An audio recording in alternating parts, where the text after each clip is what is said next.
ഇന്ന് ലോക വികലാംഗ ദിനം. വികലാംഗരോടുള്ള സമീപനത്തിൽ മാറി മാറി വരുന്ന ഗവൺമെന്റുകൾ യാതൊരു മാറ്റവും വരുത്തുന്നില്ല എന്നത് ഒരു ദുഃഖസത്യം മാത്രം. ഇത് വർക്കല കവലിയൂർ സ്വദേശിയായ സജീവ്. 2.5 വയസ്സിൽ പോളിയോ ബാധിച്ചു. കൈകുത്തിയാണ് സജീവ് നടക്കുന്നത്. സജീവിന് വീട്ടിലേക്ക് വരണമെങ്കിൽ 60 അടി പൊക്കമുള്ള മല കയറണം.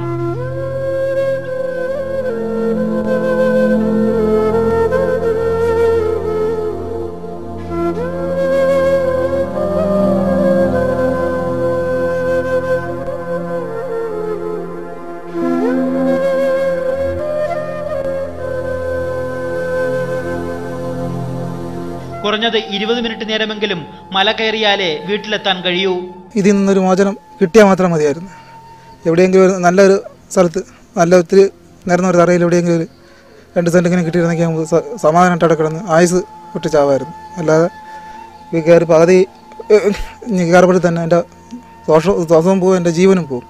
പല ദിവസങ്ങളിലും പെരുമഴയത്ത് ഈ കുന്നിങ്ങനെ കയറി നനഞ്ഞ് ഊറ്റി ഇവിടെ വീട്ടിൽ വന്നിട്ടുണ്ട്. ഈ മലകയറ്റം പേടിച്ച് രക്ഷിതാക്കൾ സജീവനെ സ്കൂളിൽ വിട്ടില്ല. പലപ്പോഴും അപകടങ്ങളും സജീവനുണ്ടായിട്ടുണ്ട്. താഴോട്ട് ഇറങ്ങി പോകണതും കയറി വരുന്നതും വലിയ പാടാണ്. അതുകൊണ്ടാണ് കൊച്ചിനെ ഒട്ടും പള്ളിക്കൂടത്തിലാക്കാതായത്. പള്ളിക്കൂടത്തിൽ പോകണമെങ്കിൽ ഇവിടെ നിന്ന് ഏതാണ്ട് 3-5 കിലോമീറ്റർ പോകണം. അങ്ങ് കവലൂരെന്ന് പറഞ്ഞാൽ അങ്ങ് മുക്കിൽ പോകണം. അത്രയും ദൂരം ആയതുകൊണ്ടാണ് വിടാനൊക്കാതിരുന്നത്. 24 വർഷങ്ങൾക്ക് മുമ്പ് സർക്കാർ വികലാംഗർക്ക് നൽകിയ ഒരു സൈക്കിൾ കൈമുതലായുണ്ട്. കൈകുത്തി വീൽ കറക്കി പോകുന്ന ഈ പഴഞ്ചൻ സൈക്കിളിലാണ് മലയിറങ്ങിക്കഴിഞ്ഞാൽ പിന്നെയുള്ള സജീവിന്റെ സഞ്ചാരം. തന്നാൽ കഴിയുന്ന ജോലിക്ക് സജീവ് പോകും. വീട്ടിൽ അമ്മയും ഒരു അനിയനും മാത്രം. അനിയൻ കൂലിവേല ചെയ്താണ് കുടുംബം പോറ്റുന്നത്. ഈ കുട്ടീനെ എങ്ങനെയെങ്കിലും രക്ഷപ്പെടുത്തി കൊണ്ടുവരണമെന്ന് ആഗ്രഹമുണ്ട്. അതിനുള്ള ഹെൽപ്പ് എനിക്കില്ല, അതിനുള്ള സാഹചര്യം ഇല്ല. എനിക്ക് ഇപ്പം അസുഖമാണ്, ജോലിക്ക് പോകാനൊന്നും പറ്റൂല. കാലും കൈയൊക്കെ ഭയങ്കര വേദനയും കൊണ്ടൊന്നും വലിയ കഷ്ടപ്പെട്ടുള്ള ജീവിതമാണ്. ഏറ്റവും ഇളയ ഒരു കൊച്ചിൻ്റെ അറിവ് കൊണ്ടാണ് ഞങ്ങൾ ജീവിക്കുന്നത്. കൂടുതലും ഈ കൊച്ചിനെ ആശുപത്രി കൊണ്ടുപോകണം, അതിന് ഒരുപാട് ചിലവുകളുണ്ട്. ഞങ്ങൾക്ക് എന്തെങ്കിലും ഒന്ന് സർക്കാർ എന്തെങ്കിലും ഞങ്ങൾ നിത്യ ജീവിതത്തിന് എന്നെ തന്നില്ലെങ്കിൽ വളരെ കഷ്ടപ്പാടാണ്.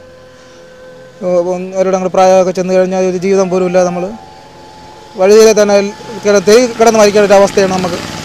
ഇത് തെരുവിൽ കിടന്ന് മരിക്കേണ്ട ഒരു അവസ്ഥയാണ് നമുക്ക് വന്നുകൊണ്ടിരിക്കുകയാണ് വികലാംഗർക്ക്. സജീവിന്റെ ഏക പ്രാർത്ഥന ഈ മലകയറ്റം ഒന്ന് അവസാനിപ്പിക്കണമെന്നാണ്. തറനിരപ്പിലുള്ള ഒരു വീട് സജീവിന് സ്വപ്നം മാത്രം.